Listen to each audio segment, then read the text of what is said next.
I R lips যেন একদম prominent হয়, আমি ব্রাইট যেন ব্রাইট লাগে। আচ্ছা, একদম গর্জাস, নিউড কিছু চাই না। না না না, গর্জাস। আজকের ব্রাইডকে রেডি করতে গিয়ে আমরা এত এনজয় করেছি কি বলবো। ও একদম বিন্দাস ব্রাইড, প্রচন্ড কথা বলতে ভালোবাসার, পুরো বিয়ের দায়িত্ব ওর একার উপর ছিল। গয়না আর যেটা দিদিদের টাকা রেখেছিলাম নিয়ে আস, আমাকেও দিয়েছিল, মাথায় পুরো হলুদের চাং বসছিল, দেন হু হু করে শ্যাম্পু করেছি, এই দিদিদেরকে লেট করিয়েছি, দিয়ে এখন সাজতে বসেছি।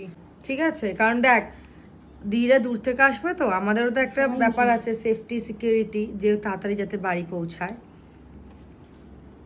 ঠিক আছে, একদম ঠিক। বুঝতে পারলা? হ্যাঁ, সেই গোবরডাঙ্গা।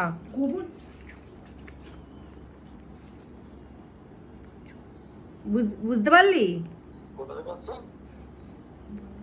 বর বলবি ছেলেদের মেকআপ পছন্দ হয় না। শোনা বলি ই বাবা কি মেকেছি। এক্স্যাক্টলি, আমার বর এটা বলেছিল। আমি রাতের সবাই মেকআপ দেখে বলছে আমাকে বিয়ের সবাই সুন্দর লাগছে, বর বলছে বাবা কি করে চলে বাবা, আমি জানি আমাকে কলকা পছন্দ হয়েছে। খুব সুন্দর হয়েছে, মানে তো আমি ভাবতেও পারিনি এত সুন্দর হবে।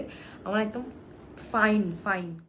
আর এই হচ্ছে আজকের ফাইনাল লুক। ও একদম গর্জাস একটা মেকআপ চেয়েছিল, গর্জাস আইজ, রেড লিপস, তো একদম সেই অনুযায়ী মেকআপটা করা হয়। আর বাঙালি বউ মানেই কিন্তু আমরা লক্ষ্মী ঠাকুর বা দুর্গা ঠাকুর বলে থাকি।